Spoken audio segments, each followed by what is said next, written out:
अभी हमारे साथ भोजपुरी के सुपरस्टार राइटर सोनू सुधाकर जी हैं, जो तमाम सुपरस्टार को गाना दिए हैं, जैसे कि खेसारी लाल को। चलिए सर से बात करते हैं। नमस्कार सर। जी नमस्कार, कैसे हैं आप? बढ़िया सर। सबसे पहले राउर दर्शक के, राउर चैनल के देखे वाला तमाम दर्शक लोग के सादर प्रणाम। खेसारी भैया कैसे आरा वाला गाना बहुत बाद में आई रहे, धमाका वाला। उससे पहले लॉकडाउन में वो गाना बाजा रहे खेसारी भैया के। अच्छा, मूवी खेले पबजी। अच्छा हाँ, पबजी बहुत सुपर डुपर हिट गया था गाना। वो गाना बाजल धमाका हो यारा में। बहुत सारा तमाम गाना, नया साल में नया माल पटाल में बहुत सारा गाना रहे खेसारी भैया के, जैसे प्रमोद प्रेमी जी के और भी काफी सुपर। प्रमोद भैया के बहुत सारा गाना अभी तक कंटिन्यू प्रमोद भैया काम होता है। नीलकमल भाई के बहुत काम के, रितेश पांडे जी के, कल्लू के, समर भाई के, मतलब कोई भी ऐसा स्टार नहीं जगह संगे काम नहीं किया। अभी कंटिन्यू करबे करेला सब। पर्दा के पीछे सकीला गाना उना के बिल्कुल कह जी है ना। आई गाना पवन भैया के साथ भी गाना आवेला बा। कुछ नेक्स्ट प्रोजेक्ट के बारे में, जैसे काफी जैसे भोजपुरी इंडस्ट्री में अश्लील गाना उना आवत अटे, तो पे का बोलल चाहिला? जरूरत रात दिन मेहनत करके अच्छा गाना बनाइला कहीं ना कहीं। ये सब के कोशिश करे के चाहिए ना कि अपना समाज में सुने लायक गीत होके चाहिए। अच्छा। ऐसा गीत लिखे जौन हम अपना घर में बैठ के सुन सके। एकदम सही, जैसे ये आरा हुआ एकदम। अभी एंजॉय खातिर गाना होला। अच्छा, मनोरंजन खातिर होला, तो वही टाइप के गीत बनावे के चाहिए। बाकी कोशिश करे के चाहिए कि मतलब ये चीज से बचिए, अश्लीलता ना हो। अब तो बढ़िया लोग काम करता, बड़ा कंपनी, बॉलीवुड के कंपनी भोजपुरी में काम करता है। सारेगामा जैसन कंपनी, टिप्स जैसन कंपनी काम करता है। तो बहुत बढ़िया हमनी खातिर बड़ा बढ़िया अपॉर्चुनिटी की चीज भाई। हमने बढ़िया कहल जी तबे और लोग। अच्छा, भोजपुरी इंडस्ट्री में आए दिन काफी विवाद चलते रहता है पावर स्टार में खेसारी जी के, और आप काफी करीब है खेसारी जी के, तो क्या आप बोल रहे हैं? मतलब कि करे के चाहिए विवाद वगैरह की? क्या वो लोग तो अपने आप से विवाद नहीं करते हैं, बाकी बीच में इधर उधर लोग जो होता है ना, हाँ वही लोग करता है। अच्छा, पवन जी से खेसारी जी बढ़िया बनन की के काहे की रोड काफी समय रहल बनी खेसारी लाल के साथ में, कैसन व्यवहार का? हमारा दोनों आदमी साथे मतलब बढ़िया व्यवहार बा, ठीक बा। लेकिन ज्यादातर हम खेसारी भैया के साथ टाइम देले बनी। अच्छा, पवन भैया साथे उतना टाइम नहीं देले। अच्छा, माने दोनों लोग के साथ आप गुड रिलेशन है? मेरा बढ़िया रिलेशन, मेरा सबके साथ रिलेशन। हां, जो भी स्टार है, सुपर स्टार है, सबके साथ अच्छा रिलेशन, और सबके साथ काम किए हैं।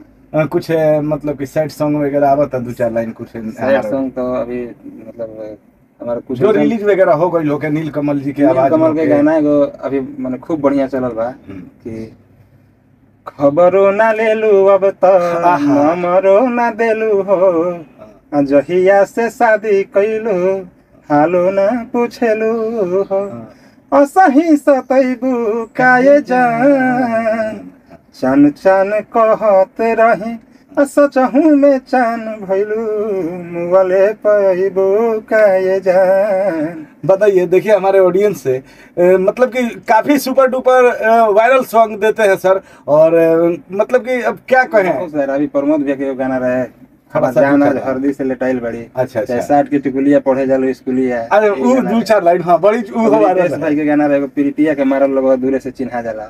तो बहुत सारा गाना टिकुलिया 60 के पढ़े जालू, थोड़ा सा 2 लाइन सर, ये सब वायरल गाना था।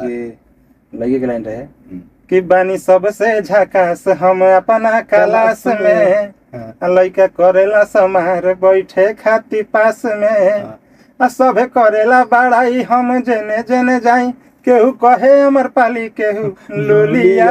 तो लगे लाइन बा कि बड़ा लागेलू ए जान चूल्हा बोलिया, गोरी 60 के टिकुलिया, पढ़े जब जालू स्कूलिया, एहो गोरी 60 के टिकुलिया। मतलब कितना गाना और मिलियंस में होई? कई बोले हमारा तो बुझाता है तो 100 मिलियन वाला गाना हमारा 200 से ऊपर हुई। 200 गाना माने 100 मिलियन। देखिए इन शांति लाइव पे सोनू सुधाकर जी बहुत बड़ा खुलासा कर रहे हैं।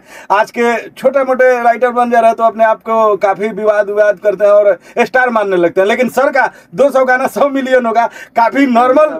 मैंने 20 मिलियन 30 मिलियन अगर जोड़े लगा तो 500 से ऊपर गाना। अरे बाप रे बाप, मतलब इंडस्ट्री में 500 गाना दिले बनी, 3000 गाना लिखले बनी। अरे पूरा इंडस्ट्री के? हाँ, मैंने पूरा अपना कैरियर में हम बता दें। 2008 से हमने के स्टार्टिंग था। 2008 से जी, तो हमने के अपना कैरियर में पूरा 3000 से ज्यादा ही गाना हुई, कम ना हुई, क्योंकि 1700 के आसपास गाना था IPRS में रजिस्टर्ड में। अरे बाप रे बाप, एकदम मैंने बहुत बड़ा खुलासा करा था। नहीं अपने आप के आज के डेट में काफी राइटर लोग देखा तो हम नाम नहीं धरना चाहते हैं कि स्टार के साथ रहने लगते हैं तो विवाद करने लगते हैं, लेकिन आप लोग मतलब ज्यादा लाइव नहीं आना, अपने आप को शो ऑफ नहीं करना, काम से मतलब रहला नहीं, काम से फुर्सत नहीं है कि इतना एथी करिए। सही बात है, हेवी प्रोजेक्ट लिखना रहता बड़ा है, बड़ा प्रोजेक्ट बैठे, नया पुरान सभी लोग के हाँ गाना सब कोई के continue मतलब देहिला गाना सबके लमसम 200 गाना हो जो 100 मिलियन 100 मिलियन के मतलब एथी में रेडी में। हाँ हाँ हाँ हाँ 200 के आसपास, आ 10-20 मिलियन तो कहीं के नहीं के, कोई गा दिलस तो जाही के बा।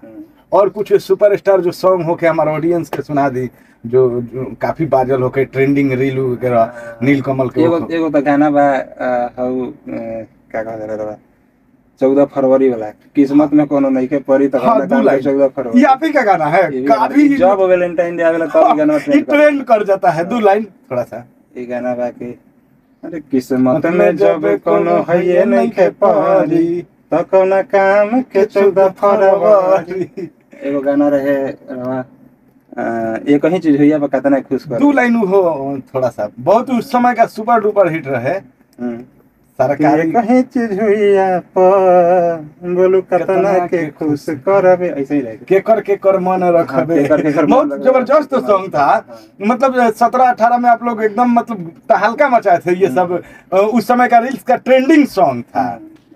और कुछ अपकमिंग प्रोजेक्ट मतलब अपकमिंग प्रोजेक्ट प्रमोद भैया के आए वाला बा, जैसे ही दशहरा बीती तो छठ के गीत आई प्रमोद प्रेमी यादव जी के, लोकगीत भी आए वाला बा, उसके बाद रितेश भाई का, समर भाई का, ये लोग अभी आ रहा है। मतलब तमाम चीज के अभी काम चल रहा है, एकदम रिकॉर्डिंग चल रहा शिवानी है। के कुछ गाना भेल बा, शिवानी सिंह के सिंगल गाना, शिवानी के आए वाला सिंगल पर्सनल दिए हैं। अच्छा, जो भी स्टार फीमेल हो या मेल हो, कहीं ना कहीं आपका लिखा हुआ पुष्पा राणा जी के आए वाला बा। अच्छा, पुष्पा राणा जी, हाँ वो भी अपना समय के काफी बड़े स्टार थी। अब हमने के गांव घर के बड़ी बगल के बड़ी। अच्छा।